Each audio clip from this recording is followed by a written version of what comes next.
Good morning, everyone, on this Thursday of the 33rd week in Ordinary Time.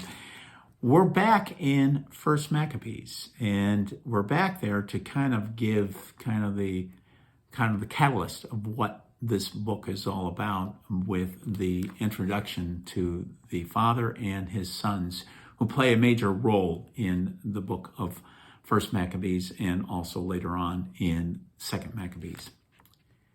So I'm reading from chapter 2, verses 15 through 29. The officers of the king in charge of enforcing the apostasy came to the city of Modin to organize sacrifices. Many of Israel joined them, but Matthias and his sons gathered in a group apart. Then the officers of the king addressed Matthias,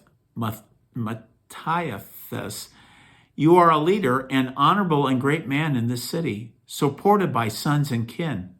Come now, be the first to obey the king's command, as all the Gentiles and the men of Judah and those who are left in Jerusalem have done. Then you and your sons shall be numbered among the king's friends, and shall be enriched with silver and gold and many gifts."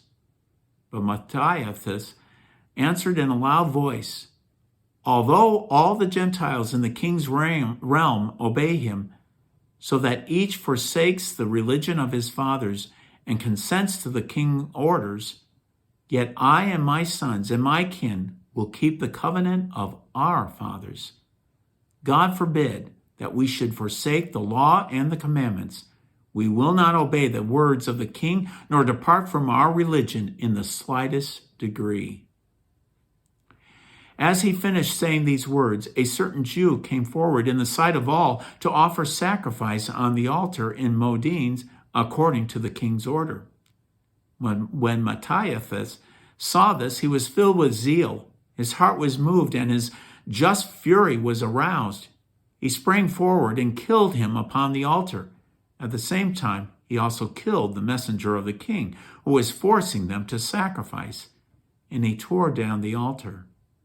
Thus he showed his zeal for the law, just as Phinehas did with Zimri, son of Salu. When Matthias went through the city shouting, "Let everyone who is zealous for the law and who stands by the covenant follow after me."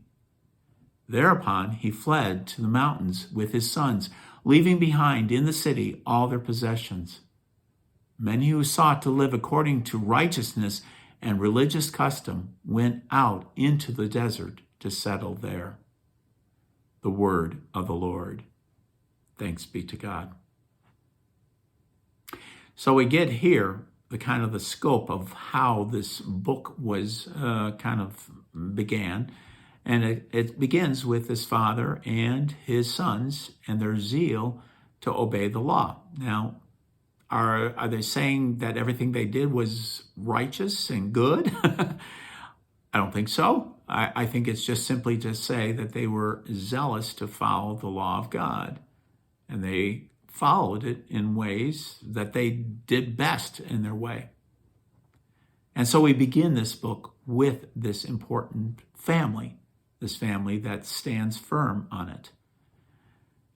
We won't be going through the rest of this book. I highly suggest, if you have a chance and opportunity, go ahead and read 1st and 2nd Maccabees. 1st Maccabees tends to be what the facts are, what happens.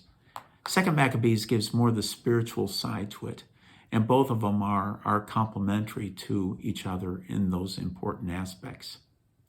Stay safe, folks. Hopefully we get to see each other soon. Bye for now.